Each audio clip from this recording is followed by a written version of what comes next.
Department of Environment, Climate Change, and Health at the World Health Organization, for a panel on health systems in a warming world.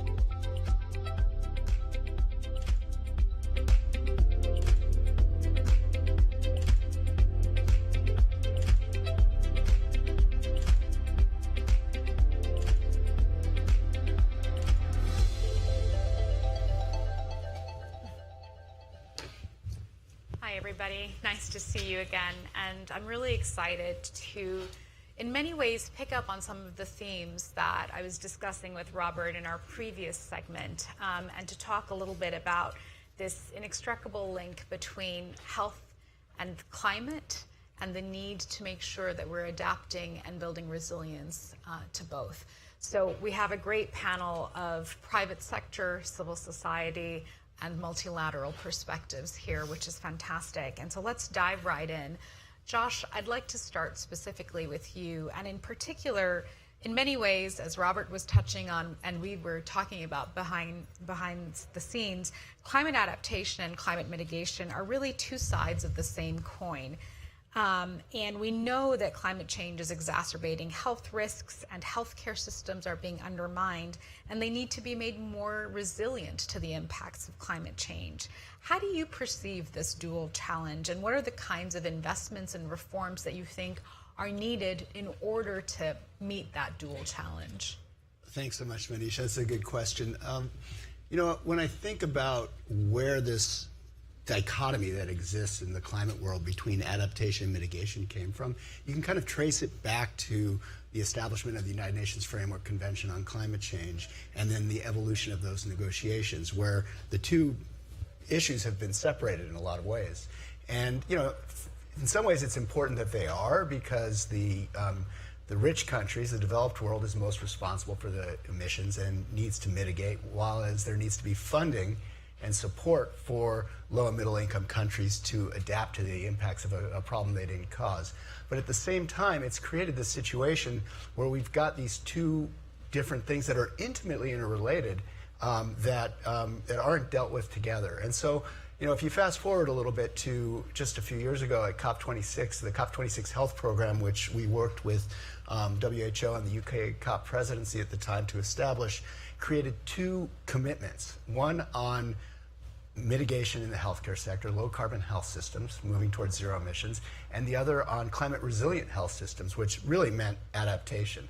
And we now have, as the previous speaker just mentioned, the Alliance for Transformative Action on Climate and Health, which WHO leads, attached, that has, I think it's 84 or 85 governments now, or almost 85 governments, that are committed to these principles and that are moving forward in addressing them.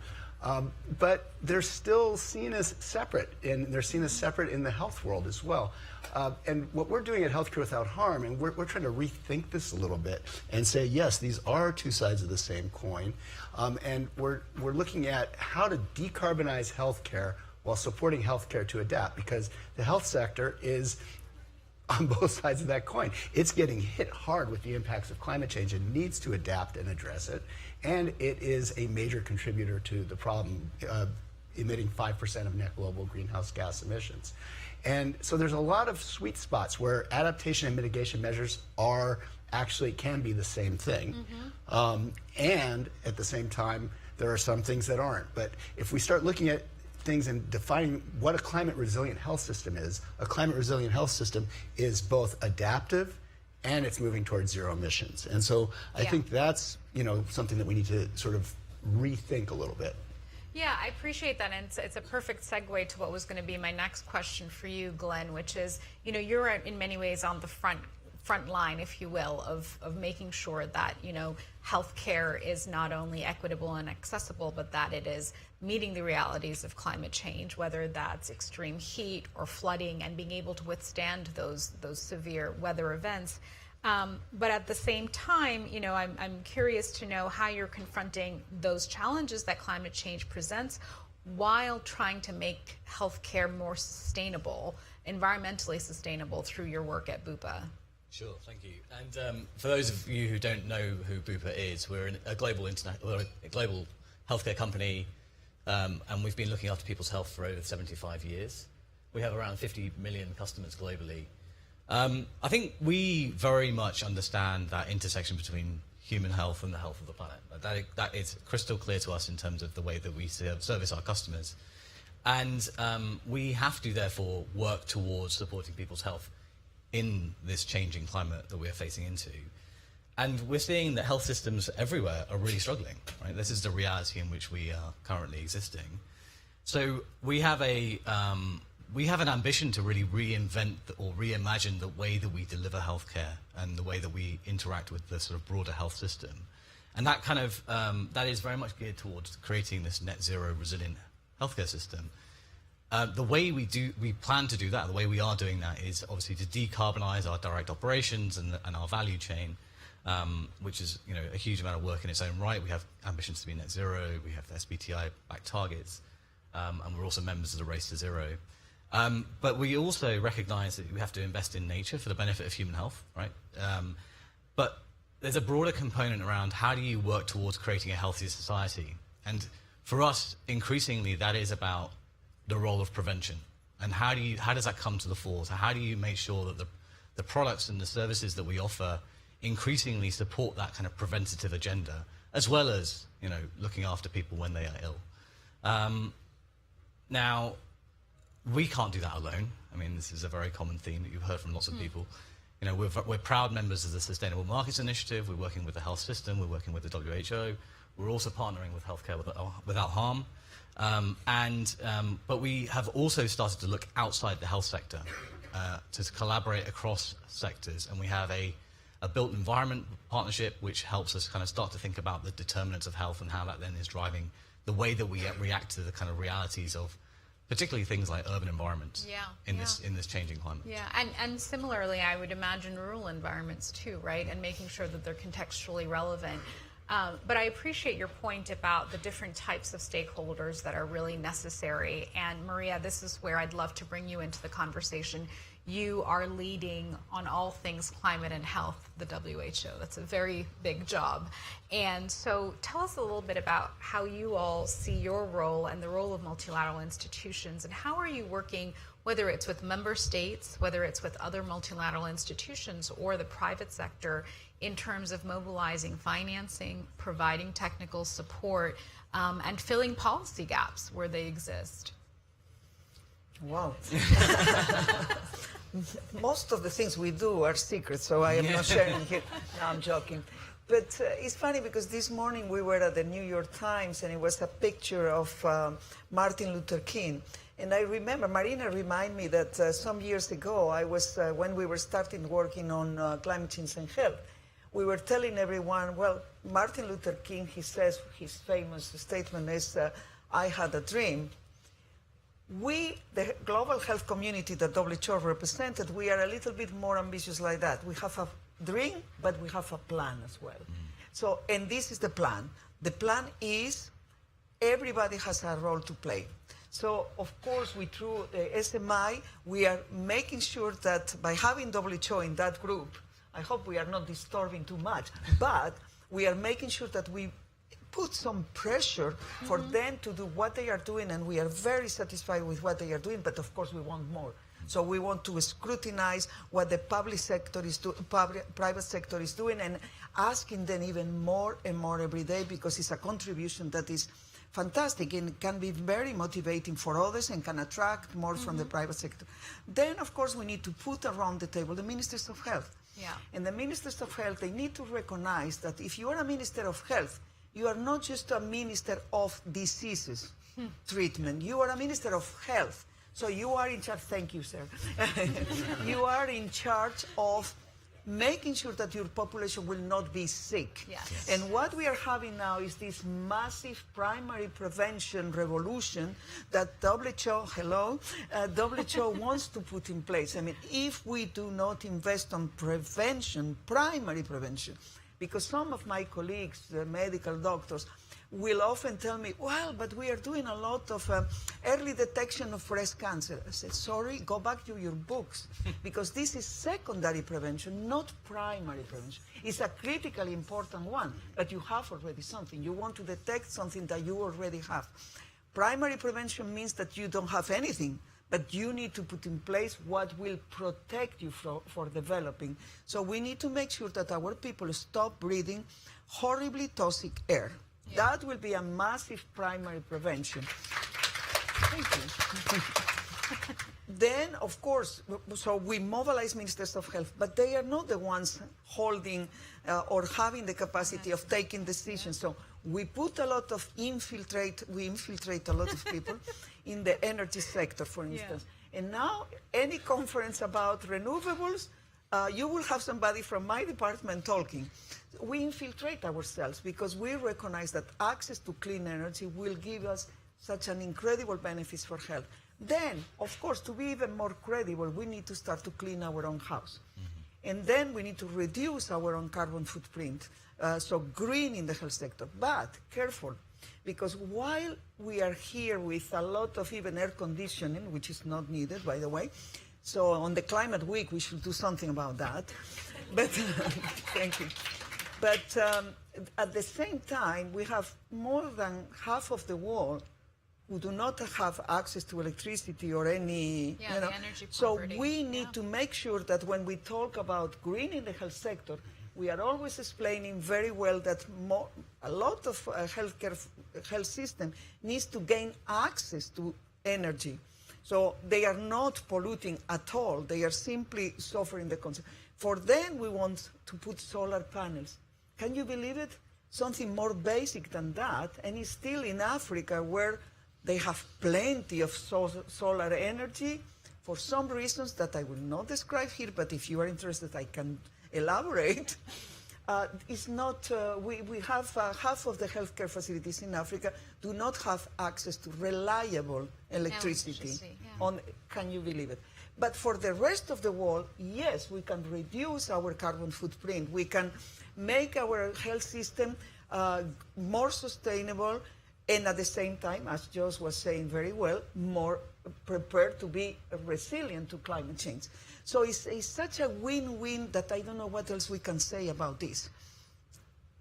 Putting everybody together. Yeah, and I appreciate so many of your points, and you really took us on a few different directions, but one in particular that strikes me that's important to underscore, and I think somebody clapped in the background, is it's not just that it's not just a matter of diseases, but even more so there is this perception that it's only about infectious diseases. And your point about air pollution is so well taken, because non-communicable diseases are significantly being impacted by climate change already, let alone in the decades to come, right? And this is something that, again, we at FP Analytics actually are just launching new research into, specifically understanding the ways in which climate change affects non-communicable diseases as well as mental health, and what that's going to mean in terms of social well-being, economic terms, and environmental terms.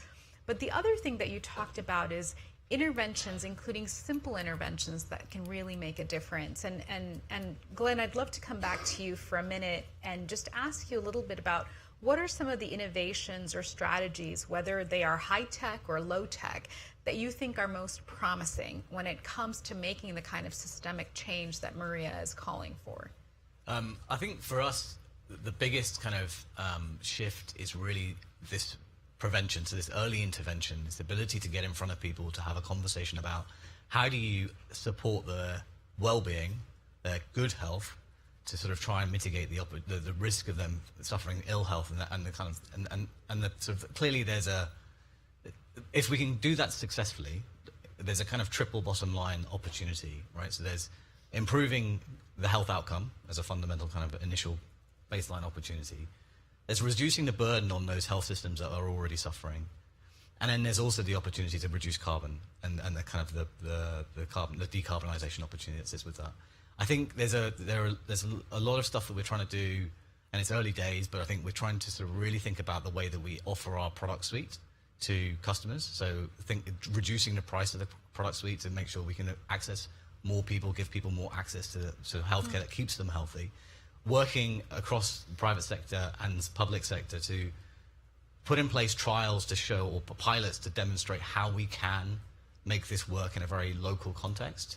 And you know, for us, if we can make those work successfully, whether it's through the SMI or whether it's through separate partnerships, I think for us, it's that's the real opportunity in terms of and they're not groundbreaking innovations. You know, these aren't sort of super new technologies. It's just about sort of working in spheres where we probably haven't done as a health system.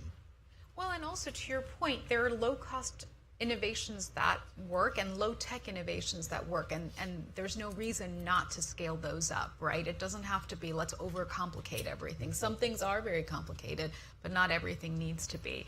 The other thing that, you know, going back to some comments that Maria, you were making, which is the siloing. This theme has come up over and over again. You know, the climate folks don't talk to the health folks, don't talk to the finance folks, and then you're either kind of, you know, having discussions past each other or finding that the efforts that you are, you know, with goodwill trying to implement are falling short because of that. And so I'd love to close out this discussion by asking, Maria, to you and to Josh in particular, as we come out of UNGA 79 and the Summit of the Future, and as we look to COP29 and World Health Assembly and these other critical junctures that are coming up, how do you maintain momentum when it comes to making sure that the climate and health conversations remain intertwined, that the policies developed are intersectional, and that they are financed? You know, what is the call to action you want to issue as we go into the next season of these conferences? In my opinion, the only way to maintain things on the interest and the headlines is to provide solutions and to provide results, and keeping and stimulating people with those results. And that's why this green in the health sector is generating a lot of motivation among the health professionals, isn't it? Because they are starting to understand very well that they have a role to play. Not that they didn't see it before, but they realize that as health professionals, not only we need to reduce our own carbon footprint, we need to lead the communities now on how to get out of this crisis, because health is the most credible and trusted, so probably we need to take action on this more than other sectors. So, and we have a sense of urgency that other sectors, they don't have. Let me be a little bit provocative. Nobody will take this out of this, so it's okay. Do you think that if the climate change crisis, when we started with the COPs and all of that, if it was targeted at a health issue, it will take 30 years of negotiations? 30 COPs? If it was framed as a health issue. Imagine if it was framed as a public health issue. We will disappear, the health community, if we were not taking action, or we will have results. But you cannot afford to have 30 years discussions on something that is supposed to be the biggest crisis we are facing. Imagine if it wasn't a small one. Imagine if it wasn't a small one. But if it was framed as a health issue, probably we will be on more acceleration. So now we need to use health as a motivation, very strong. The health argument that we are taking to the COPs has to be extremely strong, and we are the ones that needs to engage. And this green in the health sector is motivating a lot the health community. This is not, this is from now on irreversible. It's a question of speed, but it's irreversible. And accelerating that. Yeah, Josh, what about you? Do you see things similarly, or do you have a different viewpoint? A little bit different in that, you know, I think that, you know, health was in the preamble to the Climate Convention in 1992. But the climate community didn't pay much attention to health, and they didn't frame it that way. But the health community did not pay much attention to climate until recently. What we've got, and so that, you know, we need to take responsibility for that ourselves. But what we've got now is a growing global movement for healthcare climate action. So I mentioned ATTACH. Glenn mentioned the Race to Zero. You know, on Monday at Clinton Global Initiative, we announced a commitment with the UN FCCC high-level climate champions to double the number of non-state actor institutions committed to decarbonizing and building resilience. That's a sign that things are growing. We have all these political commitments that are out there now. There is no going back. There is a consensus at a high level that this is an important issue, and now it comes down to implementation. It's like, how do we transform the healthcare sector so that in 10 years or 15 years, it is on a strong trajectory to net zero, to greater health equity and access to energy that is net zero energy, and how it is resilient and adaptive.